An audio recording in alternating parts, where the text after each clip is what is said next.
Welcome to your readings for the week ending July 19th, 2025, where the Mercury retrograde officially starts on Thursday, the 17th. Now, entering into the shadow period, and even before the shadow period, and in case you don't notice the background, I'm back at the office again because my computer is still in pieces at my house. And of course, it's the busy season, so my husband's in Napa for the next several days, and there is no fixing it until he gets back, obviously. So we've had to kind of reorganize some things. And this morning, while I'm gathering my things and leaving the house, and I grabbed my tarot cards and I made sure they were all in the box. And then I said, okay, I got to make sure that I have these for the recordings. And then I went, oh, but I really need the microphone because the microphone doesn't work on this camera. So I put the box down, grabbed the microphone, walked out of the house, got all the way to the studio. No tarot cards. So we're going to try and work around that today. I was actually not going to do any tarot cards, but maybe what I'll do is like I was thinking of, just running some online or something like that. I'm not too crazy about that idea though. So I think we're just going to skip the tarot cards for this week, unfortunately, and just focus on the astrology.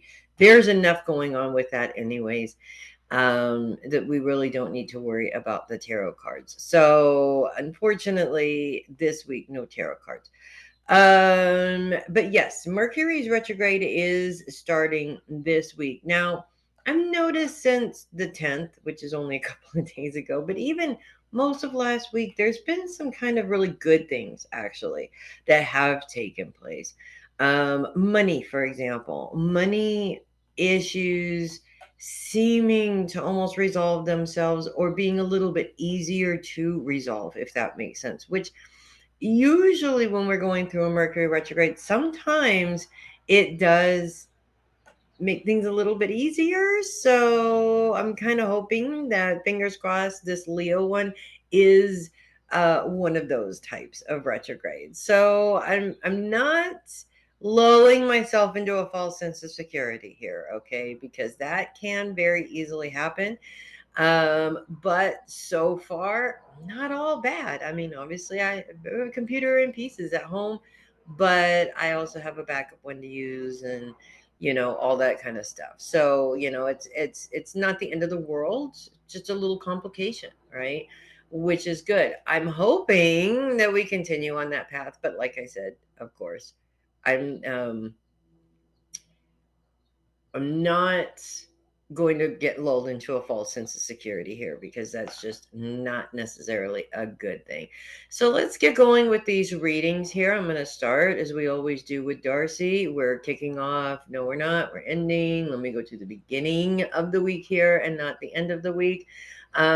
We do still have Uranus 0 degrees in Taurus, and that continues throughout the end of the week. So 0 degrees Gemini is full cusp between Taurus and Gemini. So with that being said, what we're looking at here, and of course what we're dealing with here, is even though Uranus has technically left Taurus, it's still affecting Taurus and will be affecting Taurus for the next couple of, several weeks, I'm sure. It's got to get into 3 to 4 degrees Gemini for it to be considered off the cusp of the other sign. So we're looking at some time still here being influenced by Uranus.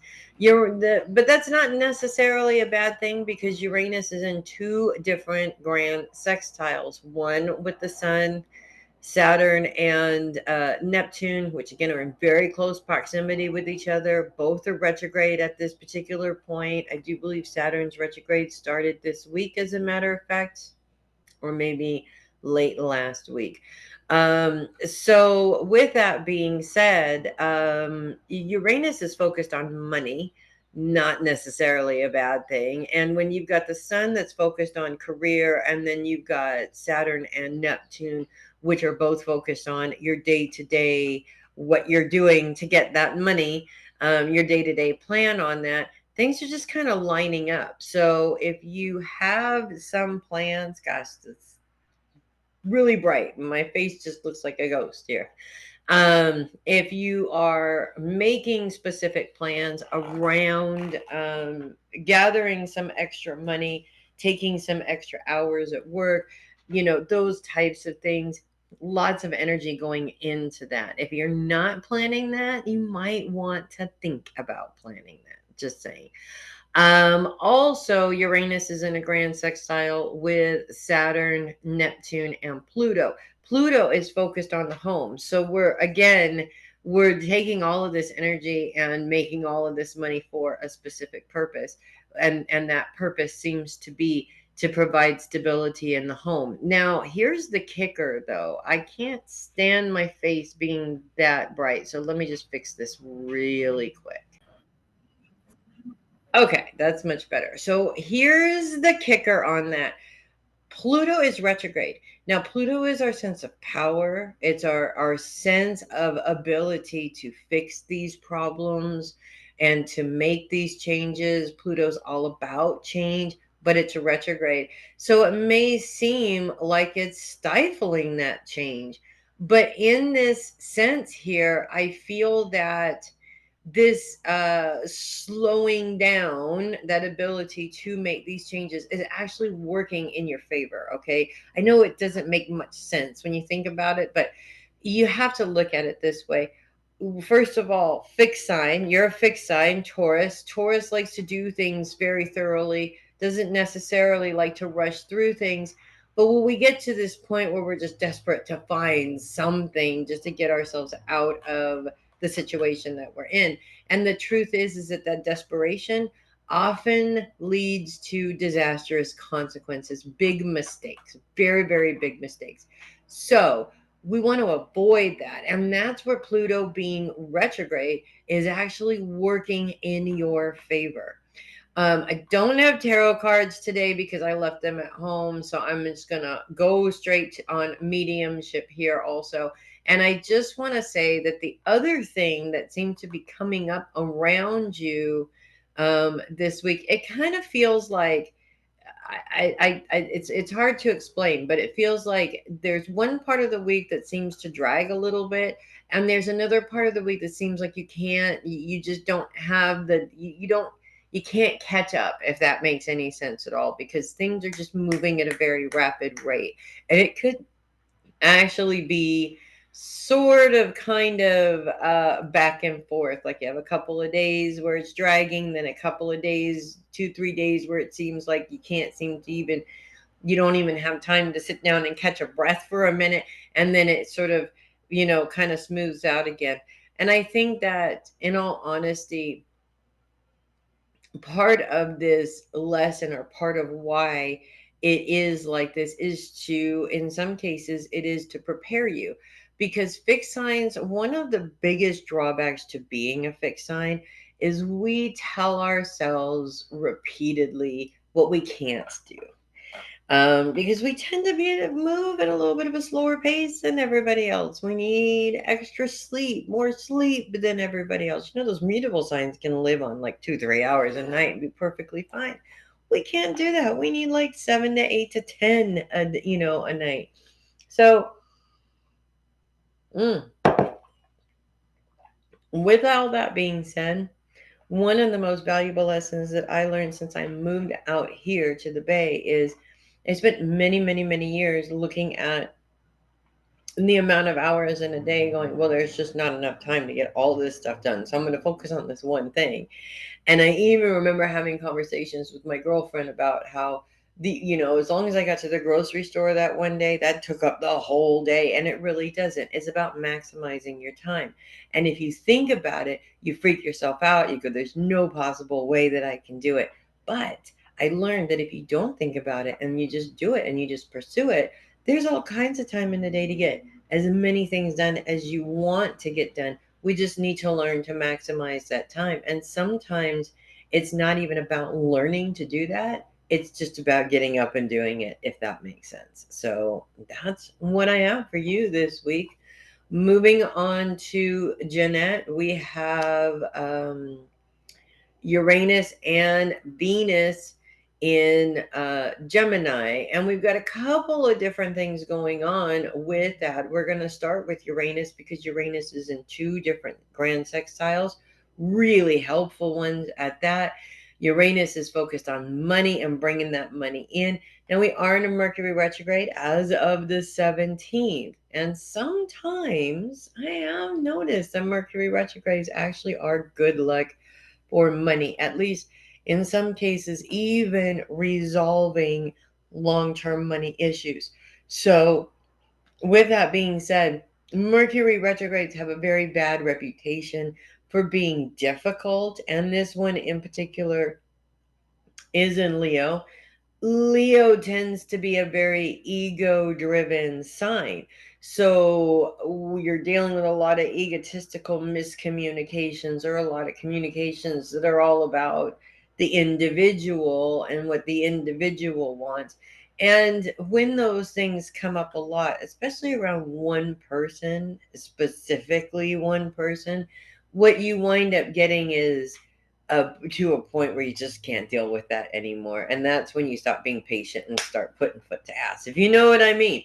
But outside of those miscommunications and things, not working right, and bones being stupid and all that stuff, is the things that Mercury retrograde rights. He does come in and right the wrongs. And yes, it's messy and it's not always pleasant when it happens.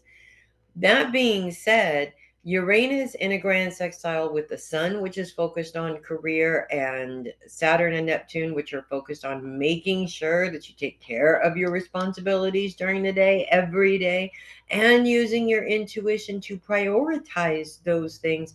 It sort of brings these elements together for success in terms of making the money that you need to make.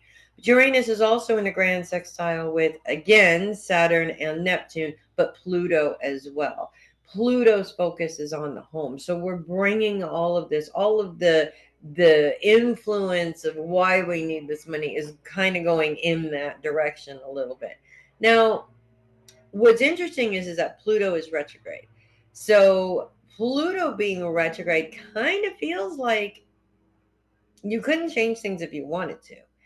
And so it slows down that process. But I think that's what's needed. If we try and rush through things, we make mistakes. We wind up settling for not exactly what we want. We wind up overseeing things, that we should be seeing because we're trying to get this done too quickly. We're trying to push it through. This Pluto in retrograde is reminding us that it takes time. You can't put everything in a pot with water and expect it to be stew 5 minutes later. It has to come together. It has to simmer. All of those flavors have to mingle with each other, which takes about an hour. You can't rush through that, right? This is the exact same thing. You have to have patience, which you always want to have during your Mercury retrograde, right? You have to have patience in order to make sure that you're maximizing on what you're trying to do. Now, we also have Venus in Gemini as well. Venus continues to be in a square with Mars, which is bringing up some anger triggers, of course. And Venus, we're looking at the long term here because Venus is very much focused on long term goals. So, again, these anger triggers, these old things are still coming up and getting in the way of your long term plans. So, there's a couple of things here. Again, we need to address this logic emotion imbalance here because between Venus and Mars, that's what that's creating there is a logic emotion imbalance. Let's think about this in a different way. Anger triggers are emotional, okay? And when the trigger comes up and it makes your decision, then you're making a logical decision based on an emotional fear that took place many, many, many years ago, right? Doesn't make any logical sense to do that, right? So you're allowing the past to direct your future. That is never a good thing. Now, if we were to identify that we're doing that and look at this from a different point of view here, the different point of view is we have a goal, we would like to meet it, we have fears coming up from the past, we identify those fears and say, okay, the fears are not gonna, I honor the fear and I honor the warning, but I'm not going to make this decision based on what happened in the past, but I am going to take into consideration the things that maybe didn't go right in that situation so that you can try and avoid those in the future and maybe change the outcome, right? It's all about rewiring how triggers rule your life. And this is a big deal for most people. Successful people don't allow those fears to run their lives. They're aware of them, but they tend to kind of sort of stuff them away and not pay attention to them. Now, that's, I'm not saying to do that because it's not necessarily a good thing either. But they make their decisions based on what's currently happening and not what happened a long time ago. Venus is also in a sextile with that Mercury when it goes retrograde, which is focused on those that support you. So, this doesn't mean that you're not going to have support in this, but what it does mean is rather than allowing other people's freakouts to stop you from making these decisions, you make those decisions that need to be made and deal with whatever they're dealing with at a later time, if that makes sense. Now, unfortunately, I don't have cards today because I left them at home. So that's pretty much where we're at with that. I do want to say one thing that is coming up around you right now is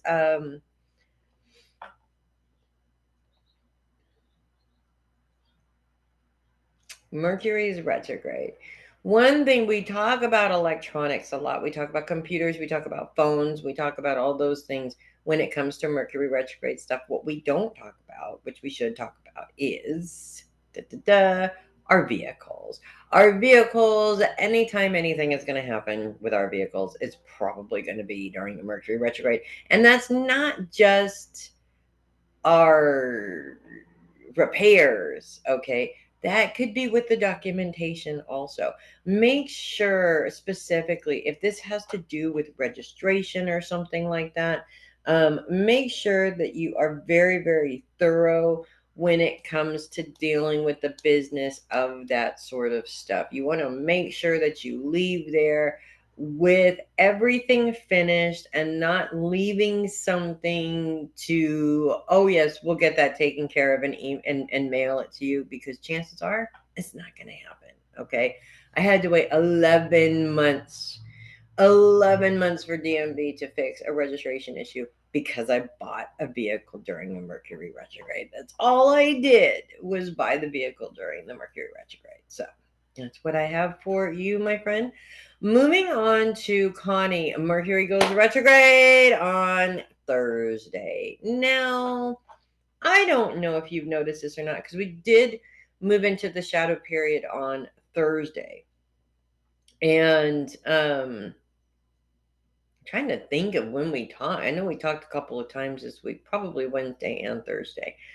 Um, so we did talk on the day that I do believe we went into the shadow period. And while I'm looking at this as, yeah, several days before we hit the shadow period, my computer at home went and it's still there in pieces with my husband gone for 10 days, unable to even look at it or do anything with it.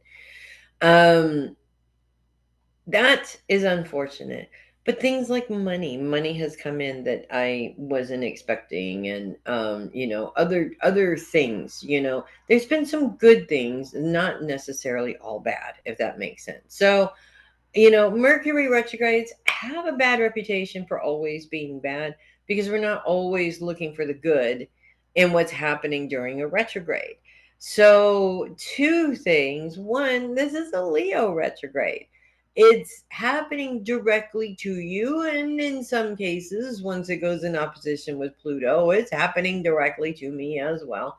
But I look at this more as an opportunity for you to see the good in the chaos.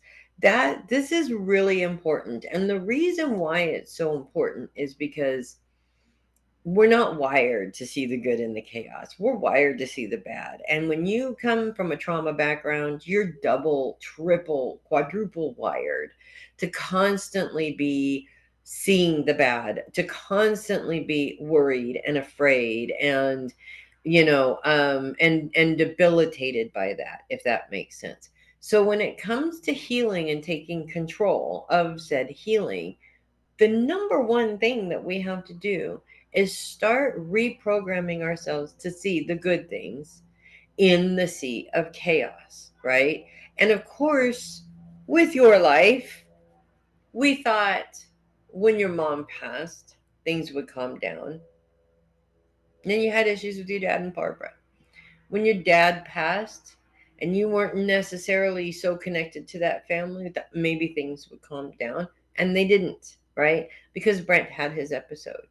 And now your son, and you're dealing with your son, and now your son and his wife um are divorcing each other. What I'm trying to get at here is that if you wait for things to calm down, guess what? It's never going to happen, because there's always going to be something else. And I think in many ways, that's the universe's lesson. It's not about whether or not you can be successful when there's nothing bad going on. It's about being able to be successful and deal with the craziness that's going on. And does the universe care if we're exhausted? Absolutely not. No, they don't. Okay. For a couple of different reasons. One, exhaustion is in some cases all in our heads. We tell ourselves that we're exhausted, but also it's about self-care. If we're not taking care of ourselves, of course we're going to be exhausted and run down and feeling like crap. So you want to also look at this, take this retrograde as an opportunity to really reflect on you. What is it that you need that you're not providing to yourself? Regardless of why. Okay. This is the moment where we stop blaming mom, dad, Barbara, and the whole list that goes on, where we stop blaming them for what they've done and start taking that control back, because we have to sever the ties with the past in order to move on with the future, right? So we have to really take a look at ourselves and look at not just the problems that we're having, but what we're doing to contribute to said problems, right? If that means nutrition, if that means exercise, if that means drinking too much coffee, not drinking enough water, all the things we are all, the word I'm looking for is, we're all guilty of doing those very destructive things to our bodies, and then wondering why we feel like crap all the time, right? So these things are very necessary, and even though it's not always pleasant to look at that reflection in the mirror of what we're doing to ourselves, because it's always easier to point the finger at what somebody else did to us, it's not so easy to admit the destruction that we're doing to ourselves. And it's also very easy to come up with an excuse for that. And again, turn that blame around on other people. This is the vicious cycle, is what I'm trying to say. So I really want to say that this week um, is is the week to really start keeping track of that and really paying attention to that, especially because Mercury's retrograde is focused on those that support you, which, duh, we've had this conversation. We were just talking about your friend Julia, speaking of people that aren't really supportive, right? Is sometimes, again, this becomes another excuse. All of these people, I can't do this on my own. Nobody's there to support me. Sometimes that's when that means that you have to be the one to support you. My stepmom told my dad um, a long time ago, obviously when he was still living, and one of the last big medical things that he went through, actually. They were both going through something at the same time. She had full on neck surgery. And from before she had the full on neck surgery, he had a couple of toes removed, which he was not following directions with the healing. He was not sitting for half the day with his feet elevated. He was sitting at his computer with his foot down, toes up on a thing, but that the heel on the floor, toes up on a thing, playing on his computer.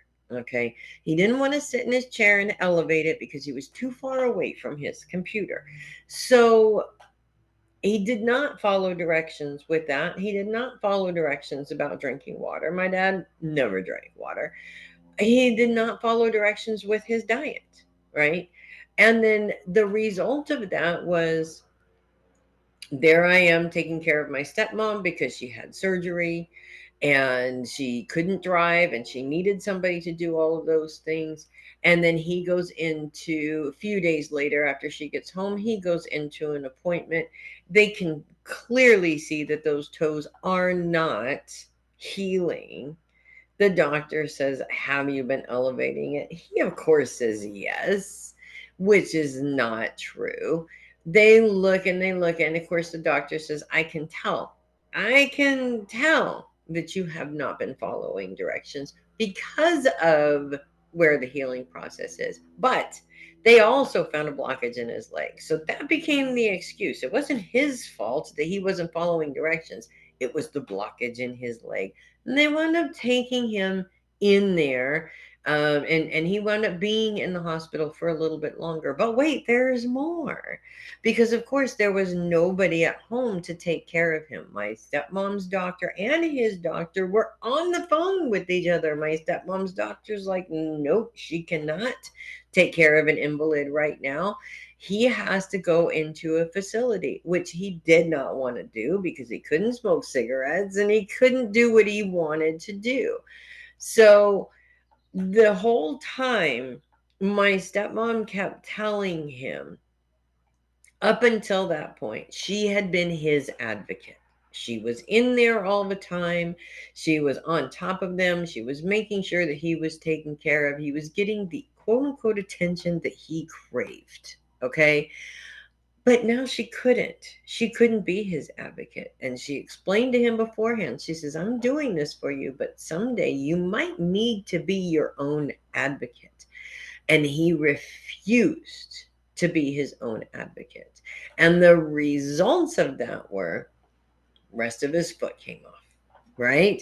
So bottom line here is that we can blame other people all we want,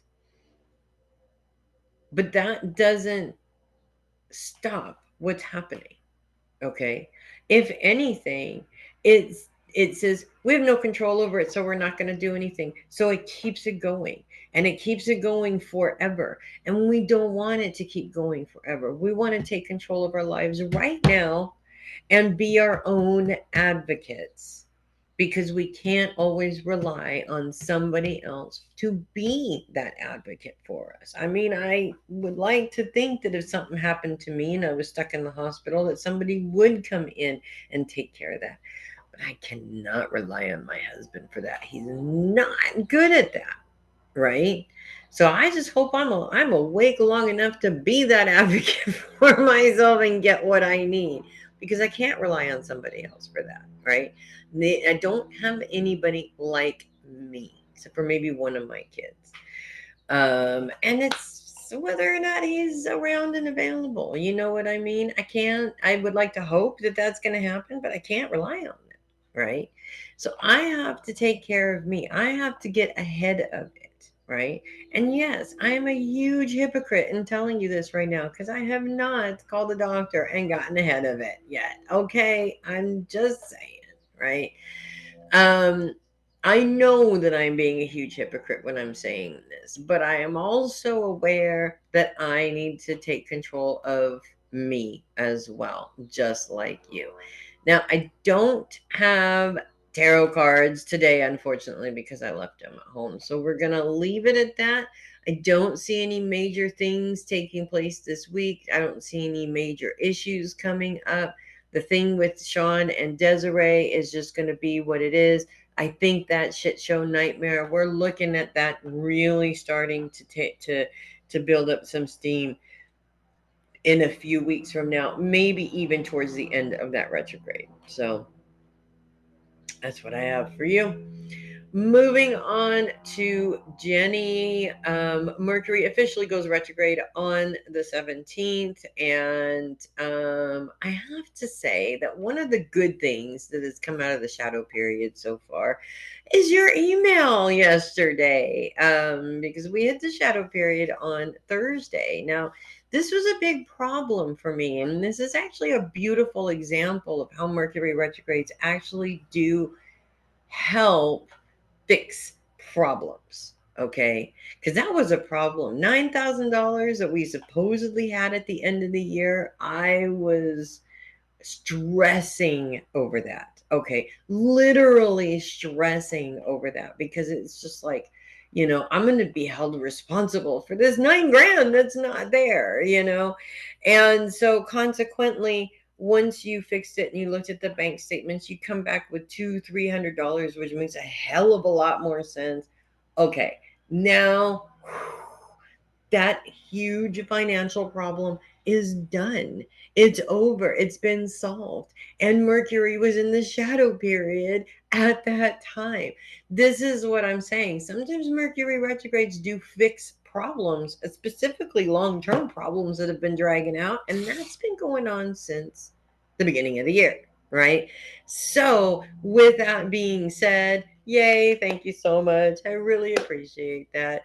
And it could happen to you as well. Mercury retrogrades are there for a reason. They are here to fix problems, whether it is finally standing up and speaking our truth because we're sick and tired of dealing with bullshit, whether it is to fix our procrastination because we procrastinate too much, or whether it is to wake us up health wise because we're not taking proper care of ourselves, and we need to be focused on taking proper care of ourselves. Good things do come out of Mercury retrogrades, but it has to push us to a place where we're super uncomfortable and screw everything up in order for us to finally take control. That's why it gets such a bad reputation. So it goes retrograde officially in Leo, full retrograde in Leo this time on Thursday the 17th, which I'm not really wild about because we have a great big giant event that day. But you know what, we've got events all through the retrograde, so it's not the first time that we've done retrogrades during I'm sorry, festivals and events during a Mercury retrograde. In fact, we did one, the last one, and we survived, right? So with that being said, Mercury is in a sextile with Venus. Now, Venus is all about long-term goals, creative long-term goals. We're talking specifically about things we want to do, not things we have to do. We're not talking about financial planning here or retirement or anything like that. We're talking about, what I've always wanted to do? I've always wanted to go backpacking across Spain, and it's planning those types of goals, not necessarily ones that require our responsibility, if that makes sense. I mean, obviously, the responsibility is in making sure that these goals have been met. But we're talking about goals that are not necessarily responsible. They're things that we want to do. And Mercury, I think, being in retrograde is helpful for that. One, Leo is the sign of ego. Now, I've known a lot of Leos and I've seen a lot of egotistical Leos. Don't get me wrong. I don't see you as being one of them. I've never seen you as being one of them. Maybe it would have been possible had you not had trauma in your younger years. But you could have also easily become an egomaniac because of the trauma in your younger years. It's a personal choice. The good thing is that no, you don't show a ton of arrogance like most Leos do. But at the same time, the ego is not about arrogance. The ego is not about being egotistical or being better than everybody else. The ego is a tool, and it's a very useful tool to every single human being on the planet. And learning to use that tool to your best advantage makes all the difference in the world. I really need to get my personal development class going again that I used to, because I keep hearing it's so weird. I always thought that class was just kind of, it's the boring part. But I have so many more people coming to me and telling me how much that class benefited them than any mediumship class I ever did. So I'm listening. It's something that definitely needs to be done. That being said, it's all about a healthy ego. It's all about changing your inner voice to speak on your behalf, for you, to help motivate you, and to eliminate, which you can't 100% eliminate it, minimize the berating ego voice, the one that's constantly telling you you're no good, you're not good enough, you're not gonna make it. How could you possibly think that you are good enough to take that job? Blah blah blah blah blah blah blah. We all do it. We're all victims of it. Some of us more than others, but it takes work to take control of that voice. So your voice is always automatically, because it's trained to now, to be negative, and you got to realize that this is happening and say, wait, no, I want positive reinforcement. I want my ego to speak to me in a positive way. Let's focus on what I can do. Let's focus on what I am qualified to do in this job. Or let's focus on how much I am qualified for this job instead of how much I'm not qualified, etc., etc. So that when you get into these situations where you have to make these major decisions, it's not just a constant panic mentally. You can have your panic, but you can weigh out your pros and cons at the same time, in a space that's free of panic, if that makes sense. And I think this is coming up because I feel like this week in particular, something is coming up. It's almost like either an opportunity has been presented to you and you're running out of time to make a decision, so this week is it, or this opportunity seems to be presenting itself this week. Either way, it's going the initial reaction is going to be panic and, oh my god, I don't want to make this decision during a Mercury retrograde. Actually, sometimes that is the best time to make the decision, you know because Mercury retrogrades do change things and make it a little bit different. So maybe this time, instead of going to constant panic, you're just going to look at it and go, you know what, I'm just going to jump into that pool and see how cold it is. I'm not even going to stick my foot in there this time and find out. I'm just going to jump in and find out and see what happens. That's just the weird things that Mercury retrogrades actually do. So I don't have cards today, unfortunately, because I left them at the house. And as you can see, I'm back at the office because Mercury hit my computer before the shadow period even started. And it's still in pieces. Probably will be throughout the retrograde, which is fine. We can wait. We can wait until it's over. So don't have cards today.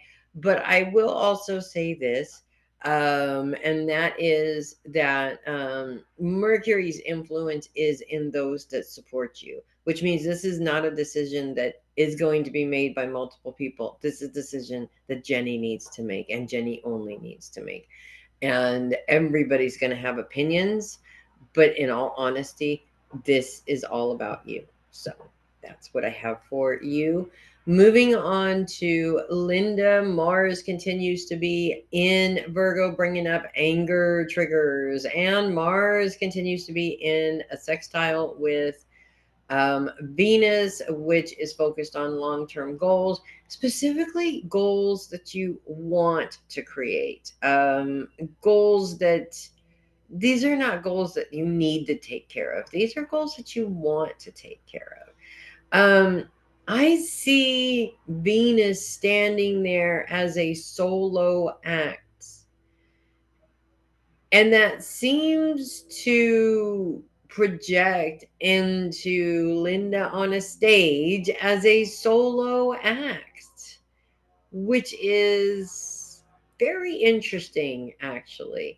But of course, Mars bringing up these anger triggers and bringing up a whole bunch of BS from the past, that's going to freak you out.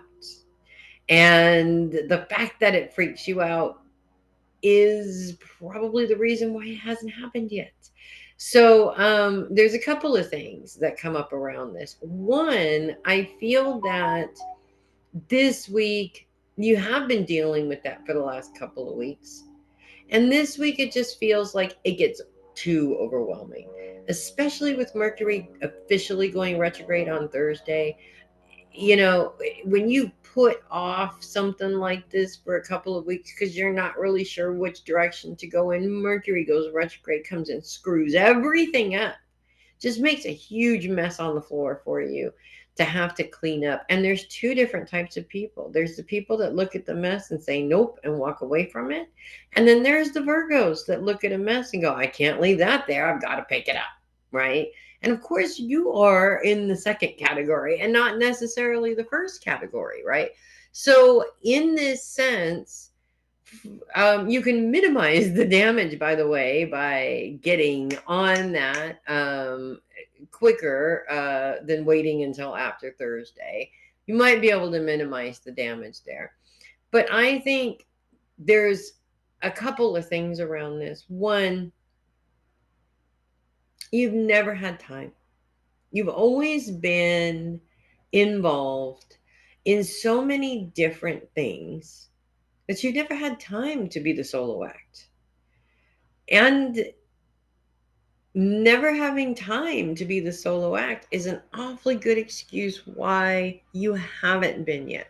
So, and I'm not saying that you've never done anything solo because I've seen it. This is not what I'm saying. But what I am saying is that there's a million different excuses why um you cannot get back to focusing on what you want to do, the legacy that you want to leave behind when you go eventually.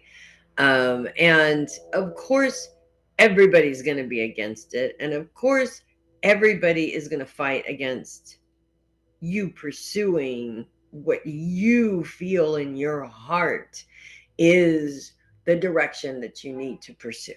Okay. But at the same time,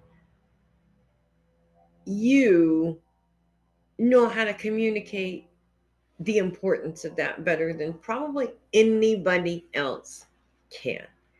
So, in this sense, I feel there's two things happening. One involves your family with the situation that your husband is in, the kids and their feelings around that, all of those things. Is getting overwhelming because unfortunately in this particular instance the door has been opened to them to interfere, where it was before you moved out there and before the health issues really started, it was closed to them. Now it's been opened to them. It's like they have a foot in the door. Now they can share their opinions freely about all the things that you've done wrong, right? Two, the situation changed. You're not necessarily relying on your husband's income coming in anymore, which is a big change, right? And that does freak us out and scare us into making money the easy way, if that makes any sense at all. Okay. So I feel that there's something there. It's in your heart. It's burning a hole in your belly. You've always wanted to do it or you want to get back to it. It's calling you. Mercury being retrograde is not a time to not do that because Mercury is retrograde. If anything, it's the reverse. Mercury retrograde is like, okay, it's time to stop worrying about it and it's time to start doing something about it. We are going to be proactive and do something about this and start building your own success again, if that makes any sense at all. Now, I don't have tarot cards today, unfortunately, because as you can see, I'm back in the office. My computer is in pieces at home. And I picked up the box of cards, made sure all the cards were in there, since I cannot forget these cards. And then I said, oh, I cannot forget my microphone either. Put the cards down on the table, grabbed the microphone, and walked out the door. Didn't realize I didn't have the cards until I got all the way here. So, that being said, I don't have a card to pull today. Probably will next week. I'll make sure the cards get back here because I'm probably going to be doing this here for a while. And with that said, that's what I have for you. I have a complete and total 100% faith in you, and I know that there's a lot of, immediately when you think about this thing that's pulling you, there's a million different questions and a million different concerns and finances and this and that and the other thing and all that. But you know what you've done about that before. And it's no different now. So that's what I have for you. Moving on to Matalyn, Mars continues to be in Virgo and Mercury goes retrograde officially on the 17th in Leo. No Virgo retrograde, so that's really good. But of course, Mercury retrogrades in any sign are still going to affect you. There's a couple of different things that are interesting. First of all, in terms of communication, which is really important, is that because Mercury's retrogrades in Leo, we're really focusing on a lot of ego, self centered, it's all about me type of communication. And we're dealing with that with people around us, but we're also called upon to deal with that within ourselves as well. It's a big deal, right?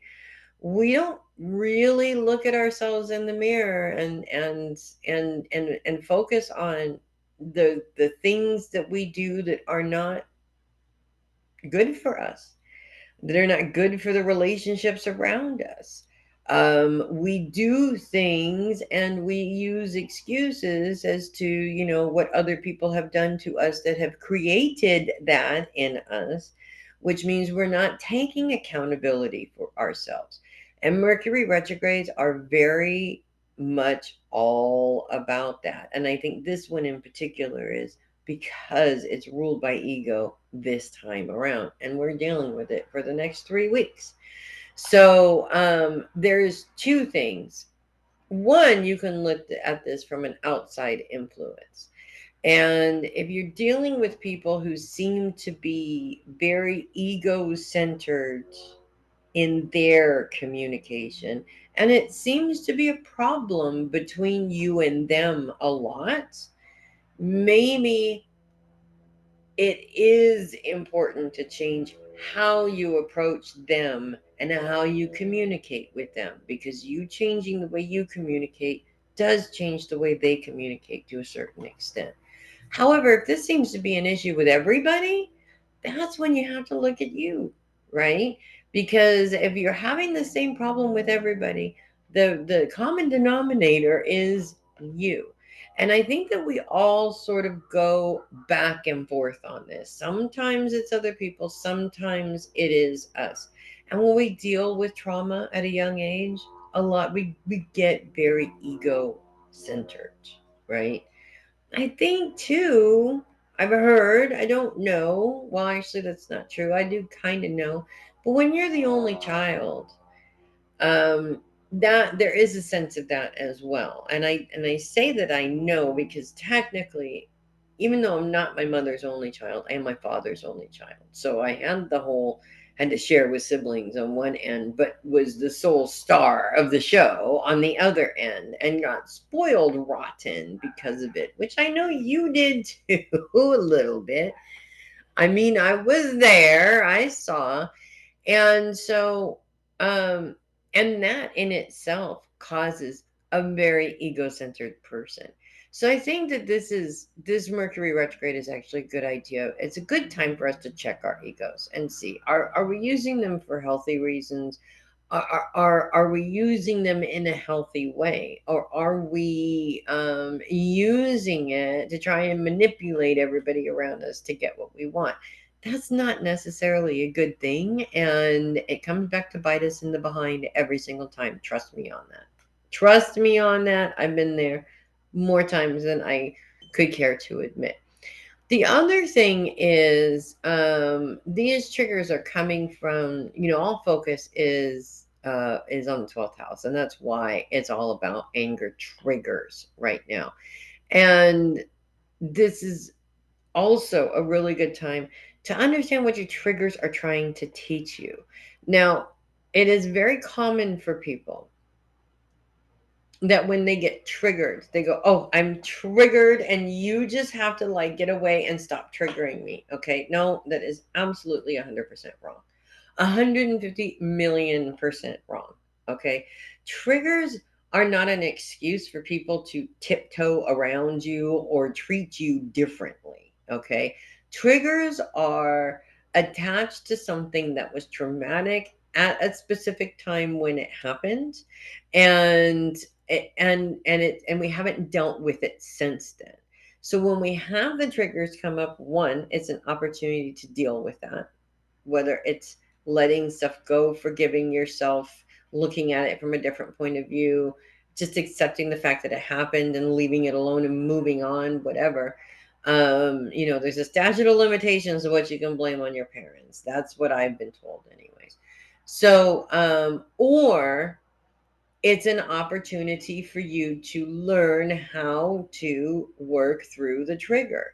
So let's use a job as an example. Okay, you go and you do an interview, and the interviewer says something that mimics something horrendous that you hated doing at your other job. And if you automatically react to that in a upset, emotional, angry way, well, you're not going to get this job because they don't want to deal with somebody who's just going to get angry at the drop of a hat, right? They're not going to hire you. So you lose out on the job, right? These things have to be addressed. We absolutely cannot go through life dragging them around with us. We will not be successful that way. And again, trust me on this because I have lived it. I have lived it more times than I can count. And it just gets more and more difficult as we get through. So that is what I have for you, darling. And I'm going to take a little break here really quick. Okay, we're moving on to Regina. And yay, we got things sort of resolved, which is good. And yay, there's no planets in Scorpio except for the usual suspects, which are all direct now. Everybody is moving forward. In fact, by the end of the week, the dark moon moves on out of Scorpio. Now, let's not lull ourselves into a false insecurity. We've seen this happen multiple times and it always comes back. But um hopefully we'll start to move out of the proximity of Scorpio pretty soon. So we won't have those major, panic attacks around change specifically, because that's really the issue with the dark moon is that she sort of forces you to feel like if you don't change it now, the whole world is going to fall apart. But if you make some changes too quickly, they don't always bear fruit either. So, it's kind of like planting a tree, but not putting it in dirt. You're just trying to get it in there as quickly as possible because you feel you have to, but you forget the fertilizer and to water it and stuff like that. So it really doesn't make any difference, right? And I'm using that analogy because you said you're doing gardening this week.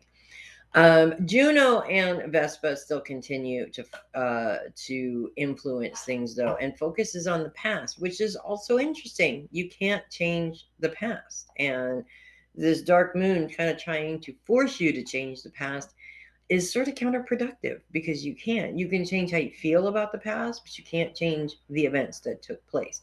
So, with that being said, um, changing how you feel about the past is pretty much the only way that you can go, and the most effective way, because you and I both know, when you're holding on to things that happened before, it makes it very difficult to move forward, right? So, in this particular sense here, with the dark moon, changing how you look at things that have happened is really your best bet here. In terms of Juno and Vespa, we're also looking at how the past has influenced things like security, like relationships, and such. And again, when you have an upbringing that wasn't great, it affects your relationships. Now, we have to go back to that wonderful lady who was talking about judgment, I think, in this particular case, because that video was really an eye opener on so many levels. Where she's sitting there talking about how she had a difficult relationship with her narcissistic mother. And that, of course, put her into a couple of different difficult narcissistic relationships in terms of marriage. And, and of course, that always happens. We go right for what we are not looking for, or right for what we don't want. Part of that is because we're actually better at manifesting what we don't want than we are manifesting what we do. And the reason why we do that is because we're so focused on making sure we don't draw what we don't want that we actually draw what we don't want, right? And it's put into a package that looks like it's not what we don't want, but it is, right? Um, so when it comes to relationships, I really feel that doing an inventory, and we're in a Mercury retrograde this week. It goes retrograde on Thursday, the 17th, for the next 3 weeks in Leo, which is all about ego, okay? All about ego. Going into this highly egotistical Mercury retrograde that we're going into, it's actually a really good time to do this. It's a really good time to start cutting the ties with the judgment, with how your ego is holding on to these judgments.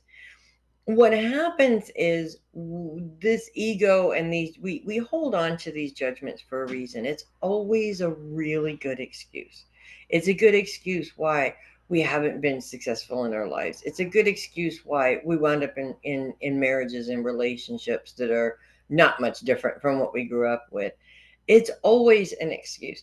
I have a client who I've worked with her for years, literally years. I can't remember how many years it's been. Mm, But I can say that I've been working with her since before my father passed away in 2017. It's been quite a while that this woman and I have been working together. To this day, no matter how much we have worked together, she still says, well, I think that way because my mother always taught me that I was worthless. Okay. That's missing the point. After a while, you have to disconnect from what happened in childhood. As they say, there's a statute of limitations on what you can blame your parents for, and start making choices for you, right? And this is a very, very big deal, because most people aren't doing that. Most people are running around going, I'm like this because of what happened to me. And here's a list of the people that are at fault. Okay. I use this example a lot more than maybe I should, but it's a really good example. I have a sister, and she's a half sister. Her father was horrible. Okay. He was horrible to both of us, and he was not my father. Maybe he was horrible to me specifically because he had to work harder to control me, because I had another father out there somewhere. Okay. So, two different people raised in the same traumatic environment with a man who was cruel, who was manipulative, who didn't just beat you, but do things like make you walk around naked in front of people when you were little kids. Chopped off all my hair as a child. Gave me a boy's haircut way before a boy's haircut was cool. Okay. Things like that. Wanted to not just abuse, but completely and totally break you down. Now, the abuse that she suffered, I will say, was a lot worse. There are instances where it was a lot worse. That being said, she is 45 years old. She has spent a lifetime being the victim, looking for somebody to make up for what her father did to her. And even in adult years, when she reached out to him for an apology, he basically said, I didn't do anything to you. You fell. I didn't throw you across the room, which is what he did. And I saw the whole thing. And you're not really actually my daughter, which is ridiculous because she's a twin. Acknowledge one twin, but not the other. We're not cats here. That doesn't make any sense. So, up until the day he died, he was not able to be accountable for what he did or even acknowledge that what he did was wrong. Okay. When he was no longer in her life, she decided that she had to find new people to blame for everything. And guess who that was? Yes, it's all my fault. I was my grandma's favorite. I was my uncle's favorite. I got all the attention. I did this and that and the other thing to her. I was always doing something to her. I am successful because my grandma and my uncle paid for my college, which is not true. I paid for my college. And when I told her that that wasn't true, I paid for my college, she did not learn. She found something else to blame me for. Okay. This is what's typical of what happens with people who grow up with trauma. What's not typical is her sister. That would be me. I have made choices to separate myself from that time. I have made choices to heal from that time. I have made choices to move past that time. And I don't necessarily, I try really hard not to allow those things that happened to me as a child make the decisions that I make now. Okay. I have a all new set of excuses why I do or don't do things. Okay. So, do they have roots in that? Possibly. Possibly.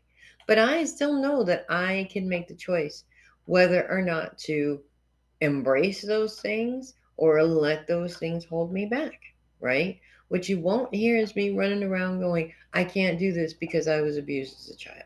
That's what you will not hear because I refuse to give that any more power over my life. Now, the power over my life is in my hands, right? So if I'm not successful, it's because of the choices that I did or did not make, not because of what somebody else did. That's accountability. And I think when people are raised in trauma, that's the thing that we have the hardest time with is accountability, right? So that being said, I think that that's a perfect use for this Mercury retrograde for you this week, whether you're on vacation still or not, is to really pay attention to that accountability, whether or not you're taking accountability, but or you aren't taking accountability, whether or not you are entertaining that voice that's in your head that is from the trauma that's bashing you to pieces and not taking accountability for that. Yes, somebody else programmed it. That does not mean that they still run it. You run it now. That's how that works. We take control of that and we run it now. We have to take control of it. And instead of allowing it to continue to berate us, we have to say, I'm changing, I'm reprogramming this because this is no longer working for me. So, that being said, I do not have tarot cards today because I left them at home. As you can see, I am not at home today. I am in the office because my computer is in pieces. Thank you, Mercury retrograde. Before the shadow period even happened, actually. Actually, it was in between recording the video last week and uploading the video last week. From Saturday to Sunday, the computer went so, that being said, that is what I have for you this week. Moving on to Theresa. No planets in Scorpio this week. Mercury goes retrograde on the 17th, on Thursday, for the next 3 weeks in Leo, which means we're dealing with a whole bunch of ego issues all around, whether they be in the family, whether they be at work, whether they be with ourselves. um Ego is going to be everywhere, and communication based on ego is going to be everywhere, which is unpleasant and unfortunate, to say the least. But that is happening in Leo, not Scorpio. It does not mean it does not affect you, but it doesn't affect you directly. It's more of an indirect effect, I think, if that makes sense. The dark moon continues to be in Scorpio to the end of the week, and then it moves on to Sagittarius. We won't be lulled into a false sense of security there because she keeps going retrograde and coming back into Scorpio. But I'm thinking that that's going to happen less and less as we move forward because, she got to move around the zodiac at some point, and we're still left with Juno and Vespa, which are focused on the past. Now, what's interesting about this for you right now is the emphasis on what was instead of what is. And I'm not going to sit here and say that I know what's going on with you. Okay. I know where we were at the last time we talked. Okay. So, with that being said, a lot of what I see around this is the selling of your mother's house, to be honest with you. It's just a big, huge ordeal. Your entire past is wrapped up in that house in some ways. Having to revisit that is a very heavy weight, especially coming right off of what you have been dealing with your husband. And, of course, there's flooding of memories in the past in that house as well. And it seems a bit overwhelming, I think. Um, but at the same time, I feel that the biggest issue here is having to deal and balance with both places. This sort of feeling of security has just sort of left you, and it's hard to find your way back to it, if that makes sense. Now, there's a couple of things here with that. One, security is not a guarantee. Okay, if you look back on the thousands of years of humanity that have come before us, they've created their own security to a certain extent, but it was always temporary. There is a reason why people gathered in groups way back when in the Neolithic days, because the group was protection, right? If you were solely on your own, it was very easy for another group to overtake you. But if you had help, if you had a bunch of other people with you, then they all come together and fight, and you stood a better chance of keeping the house that you built, and the land that you normally hunted and things like that, right? Because it's just human nature to take from other people, right? That's why it's something that hasn't stopped happening yet, right? So we have that, of course, to look forward to and to continue to look forward to. But we also have, being in a situation like you are right now where you're dealing with losses, humongous losses at that.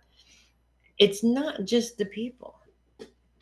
It's not just the people. It is also every single thing, memory that you have built with those people. Sorry, I really need to put my feet up here. And the aftermath of loss, which is the most difficult part, I think. And I feel that there's a couple of things that I need to say to you about that. Number one,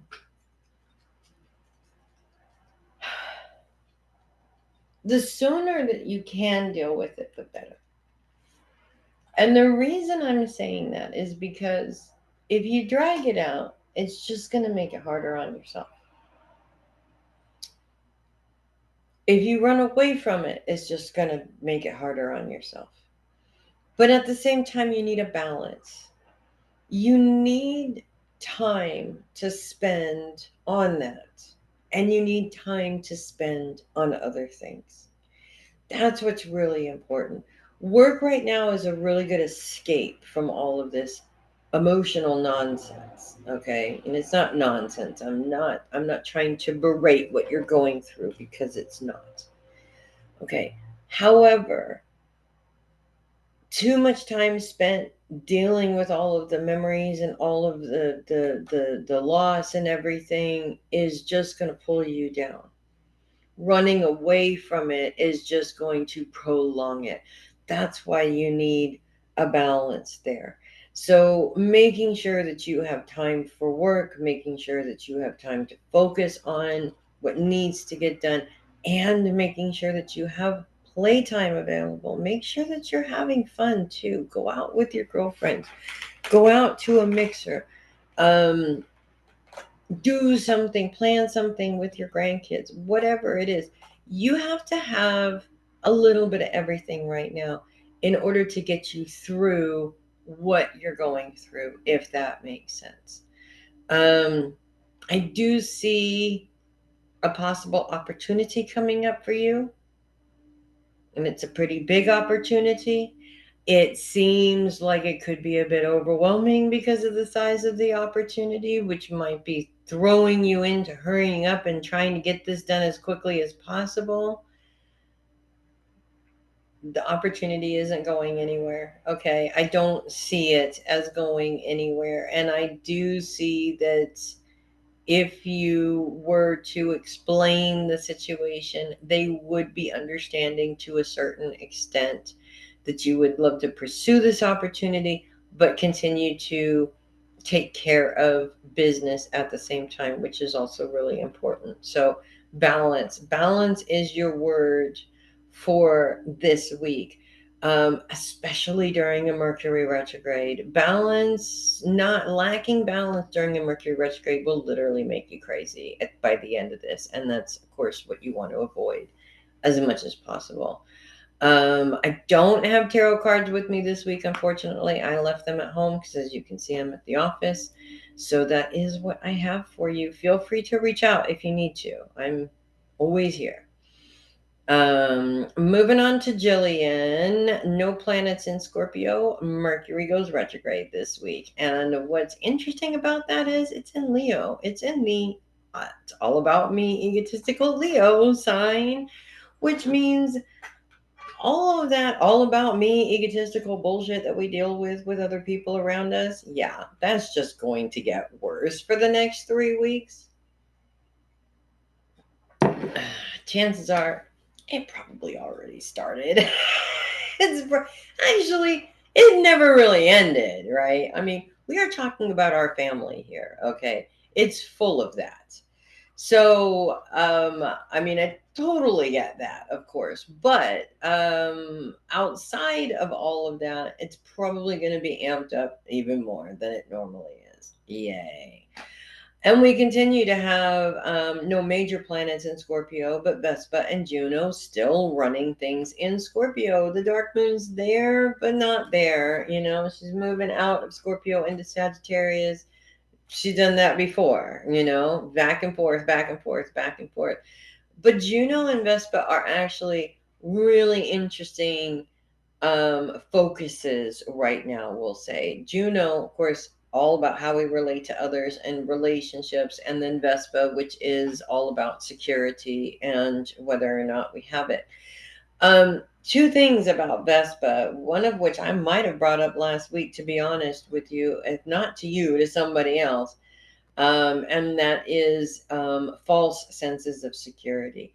I think a lot of times we tend to look back on childhood and, you know, at specific times that we felt secure to sort of feel like security is behind us and it's out of reach from here on out, which is not true. What we're looking at is security that was built by somebody else, or what we think was security but really wasn't. But we're looking at it from a child's point of view, and a child's point of view isn't 100% accurate. So when we're looking at things as an adult in a child's point of view, it makes absolutely no sense at all because it's not realistic, if that makes sense. So we have to make sure that we're looking at things in a realistic way. What is the realistic thing in terms of adulthood and security? Well, is to provide that security for ourselves. Of course, by the way, you could go into business making those little bouquets. I'm just saying, okay? I'm sure that if you opened an Etsy shop and made those things, you could make some money. I'm just saying, all right? Um, because it's just, I've never seen anything like it. I'm sure that they've existed before, but I have never seen anything like that. And it's just absolutely beautiful. It's an absolutely beautiful thing to give as a gift, you know. And I'm sure that by Christmas time, people would love to give stuff like that to people in their lives, you know, that love things like that. So you seem to be very crafty, and you seem to be, you know, being a Scorpio too, creative, and having those creative juices flowing. Creatives don't always do well in structured jobs, and they berate themselves for not doing very well in structured jobs. So maybe it's about taking that creativity and putting it into something creative that generates income. Now, selling your paintings and things like that, that's a hard thing to do. You know, creatives definitely have a hard time making money because that structure isn't there. But guess what? You have an overstructured partner, Mr. Capricorn and Aquarius. Aquarius is not very structured, but he's very Capricorn. Okay, that's two Capricorns and one Aquarius. That's more structure than anything. And the two of you as a team could do really, really well. Now, that being said, let me tell you about the cupcake lady in Modesto.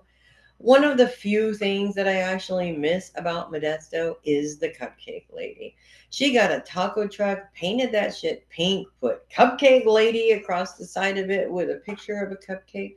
She had different huge cupcakes that she charged $6 per cupcake for. Okay, made these huge, absolutely amazing cupcakes, all kinds of different flavors, including gluten-free ones. She would take one day a week, she would completely scrub her whole entire kitchen, put all the flour away, and make these gluten-free cupcakes that were just as moist and delicious and perfect as the other cupcakes were. At least, well, I know this because I had both. Okay. And she started driving her little truck around and parking it in various different places in Modesto, and every time you saw her truck there was a line going down the street for these cupcakes, right? She did so well that her husband quit his 9 to 5 job to support her cupcake business, and now drives around in a little pink Jeep. It also says cupcake lady on it, not even caring. that he's driving around a pink vehicle. That is something that the two of you could absolutely do. I'm just saying, okay? Throwing it out there. That is something that can provide the security that you are craving in your life, specifically around financial security. You just have to figure out what you want to do, and then you have to keep doing it. The thing is that when you are running a creative business, it does not take off right away. Okay. I don't know how long this cupcake lady was doing her cupcakes, but I do know that in my own experience, it takes a long time to build up a momentum for something that is not necessarily a necessity in people's lives. So you have to somehow create it to be a necessity in people's lives, if that makes any sense at all.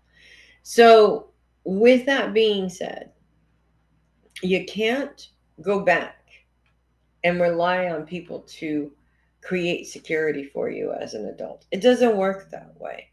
Instead, you do what you can to provide that feeling for yourself. And once you're in control of that, you can create that feeling for yourself as long as you want to. There's nobody to take it away from you because you're the one that's providing it for yourself. So that's what I have for you, darling. I don't have tarot cards today because I'm stupid and I left them at home. But at least I brought the microphone, which was what was important. So moving on to Amber. No major planets in Scorpio. Mercury goes officially retrograde on Thursday, the 17th, in Leo. Big egos everywhere. In terms of communication, we're talking egotistical communication, all about me, all about my needs, screw your needs, blah, blah, blah. This is the kind of crap that we're going to be dealing with, which is unpleasant. Okay. Nobody wants to deal with people like that. Nobody wants to deal with people like that, especially creatives, sensitives, intuitives, all of which lives inside of the sign of Scorpio, right? And when you're dealing with people like that, it's very easy to want to just kind of sort of crawl into your turtle shell and shut them out. But you can't do that. That's not how life works, unfortunately.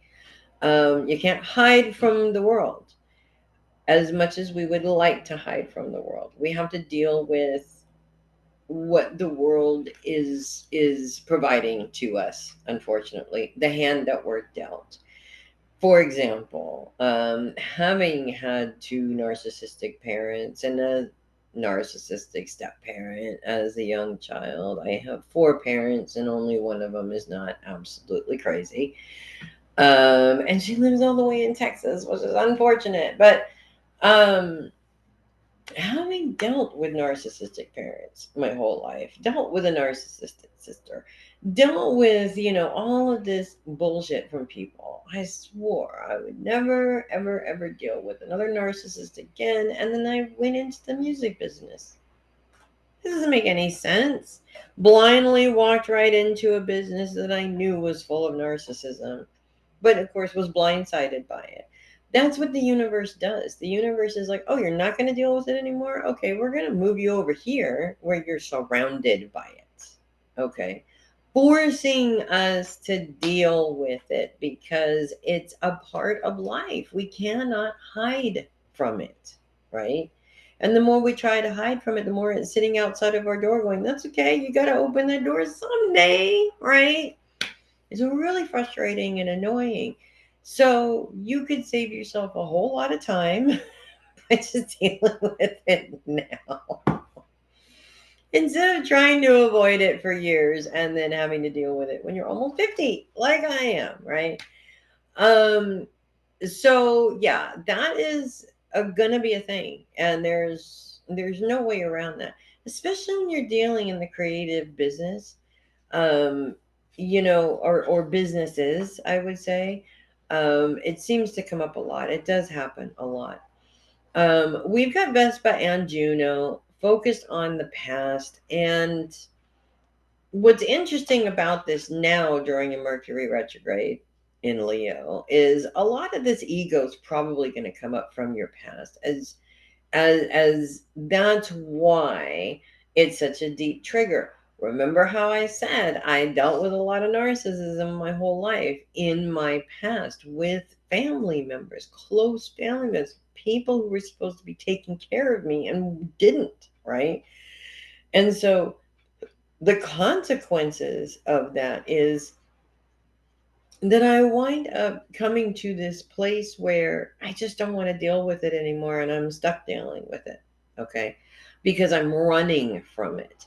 That's what happens when you don't deal with the past. You're constantly running from it. This is an opportunity for you to stop running from it. Because the truth is that while the things that were done to us bother us, what really bothers us is how we have decided to take on those traits and do that to other people. Now, stay with me here for a minute. I'm not saying that you're a raging narcissist or an abusive person, okay? But we do take on some of those traits unwittingly without realizing it. And we don't necessarily see it for what it is because we are forcing ourselves to be blind to it. So, Mercury retrogrades give us the opportunity to mirror that back at ourselves to see, do we really want to continue to be this way? Now, think about it. When you think about it, you look at it as either you're hiding that trait from yourself, therefore you think you're hiding it from everybody else, but you're not. Okay. Or when you're not paying attention to it and you're not taking accountability for it, you're just basically saying the same thing that they did, which is, this is who I am, and screw you if you don't like it, which is not the mentality I think that you want to go with either. So it's not our past, and it's not the people in the past that hold us back. It's us. It's adopting this mentality. It's continuing to allow their voice to rule your ego, your thoughts, your motivation for yourself.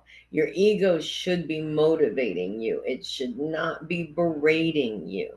But when we are raised with trauma, our egos berate us every single day of our lives to the point where we question the good things in our lives completely. And that is what Mercury retrogrades are about. It's a time for you to look at that and say, you know what? I do not want that to happen anymore. I want to take control of my life. I want my life to be successful. I want I want to be somebody in my life, and this is what I'm willing to do to make that happen. That's what's important in life here. So this week, these different instances are going to come up that are probably going to force you into thinking about that. And if you are smart, which I know you are, you will think about that. Because the more you can heal yourself now when you're young, the easier it's going to be from here on out. So I don't have tarot cards this week, unfortunately. I left them at home. But that is what I have for you. Moving on to Peg, no planets in Sagittarius, but we do have Mercury going retrograde in Leo. Specifically on the 17th is when it starts. So we are officially in the shadow period currently right now, with the dark moon coming into Sagittarius, focused on the past. Not until the end of the week, though. Dark moon starts to bounce into Sagittarius about Thursday, Friday, Saturday there. Still very much on the cusp of Scorpio, even. And influencing the past, which it makes no sense because we can't change the past, right? But we can change the way that we think about the past. We can change the way that the past controls us. We can change how the fears from the past control us. And that's a perfect Mercury retrograde opportunity to use that in a way that can help us in some way. Now, That being said, um, this is what the dark moon is calling for. And she's calling for change. She's always calling for change. You can't change the past. What else is there? It's how your past influences you. Now, two things with that. I see a new opportunity presenting itself to you this week. And it may be something that's completely and totally like out of left field. Like you were like, wow, I did not expect that. Okay. And it's not necessarily something that you have done before. It's not necessarily something that you would you would think do in all honesty, or not even an idea that you had. So it kind of throws you for a loop for a little bit. And this is where the past comes in to haunt us, right? Because when we pursue something new and we've had troubles with that in the past, that starts to bring the fear up, right? Mercury being in retrograde doesn't help with that. Actually, it becomes a beautiful excuse. Well, Mercury's retrograde. I'm not starting anything new during a Mercury retrograde for fear it'll go south. Actually, Mercury retrogrades are a perfect time to start something new.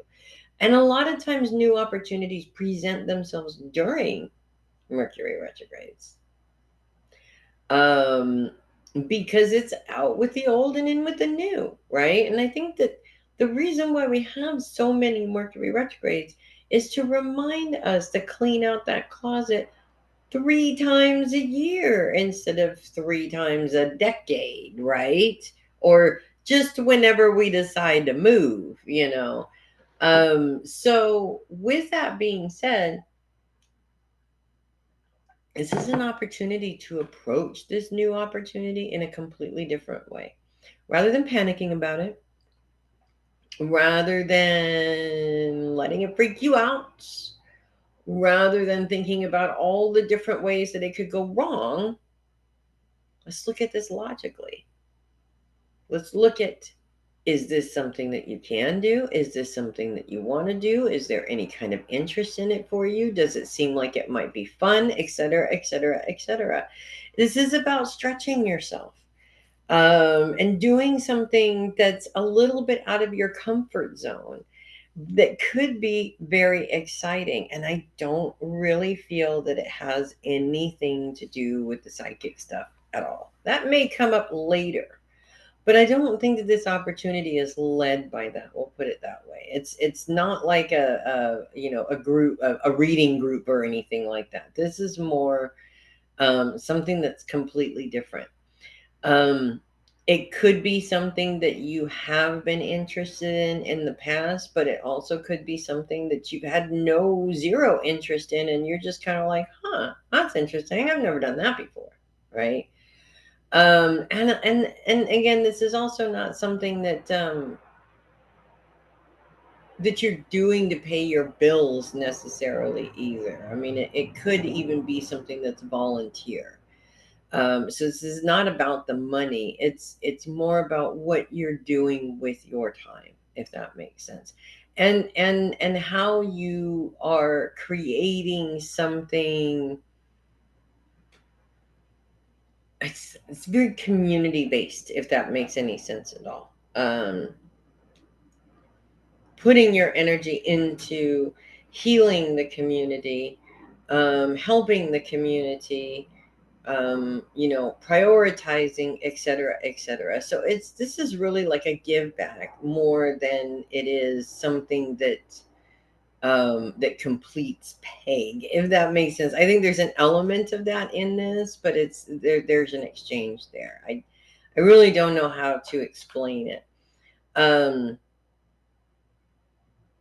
but I do see a lot of being outdoors around it. Um, yes, there's work involved, but it's not like overly exhausting work either. It's not like, how sock was draining. I don't get that at all. I get that this is something that you wake up in the morning and you look forward to doing, but until you get to that point, it's a bit overwhelming and scary because it's not something that you've ever done before. So I'm going to go with don't let your past triggers make this decision.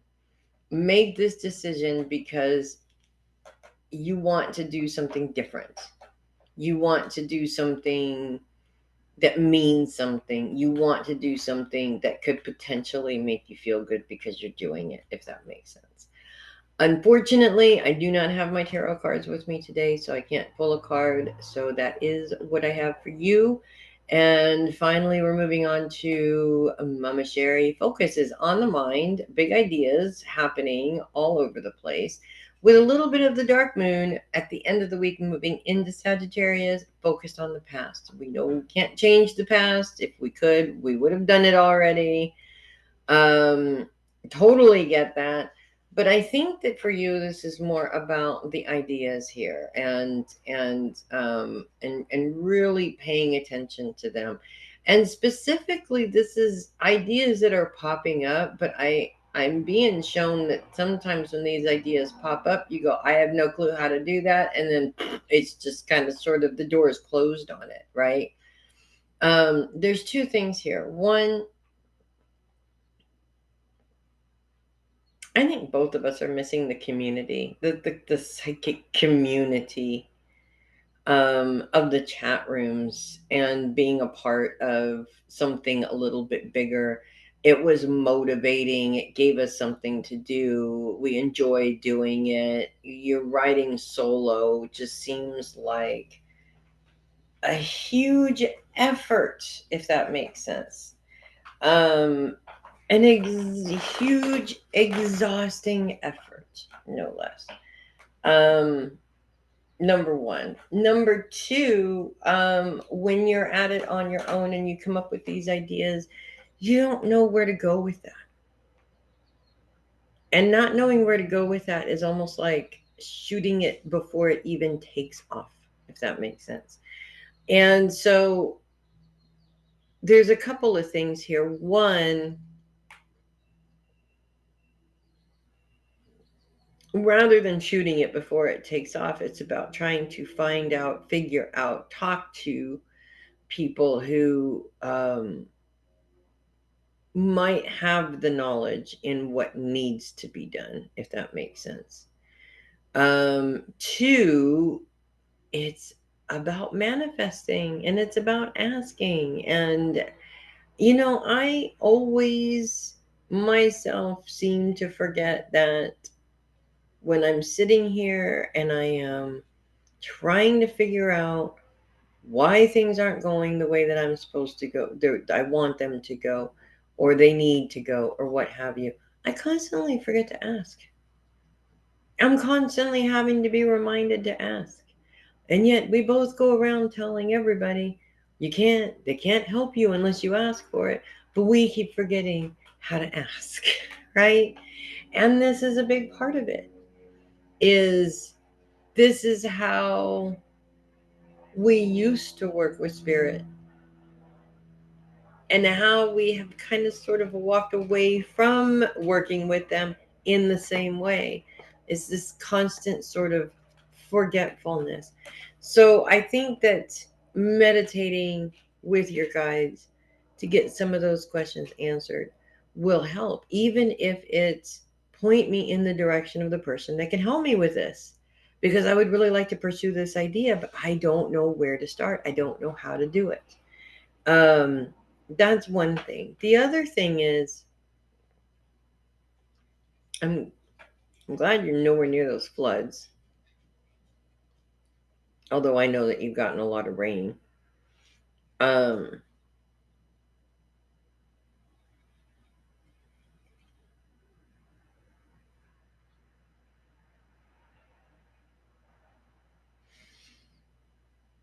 I do see something. I don't know if this still has to do with the hurricane cleanup or if this is something new.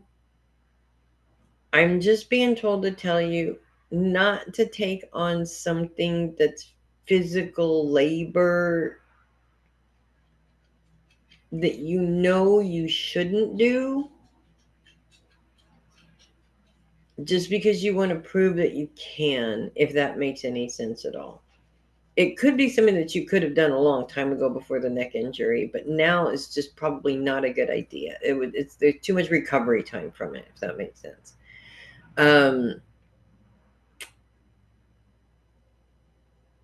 Specifically just because somebody else is bothered by it. So you're trying to solve a problem for somebody else by putting yourself at risk, and I think that that's what we're talking about here. Don't put yourself at risk to try and solve somebody else's problem, because well, one, they'll just have another problem afterwards, but two, I don't think that that's what they're asking of you either, if that makes sense. So that's what I have for you. And that is what I have for everybody. I will see you guys next week with a whole new set of readings. Enjoy the first few days of the Mercury retrograde. Have a great one, you guys.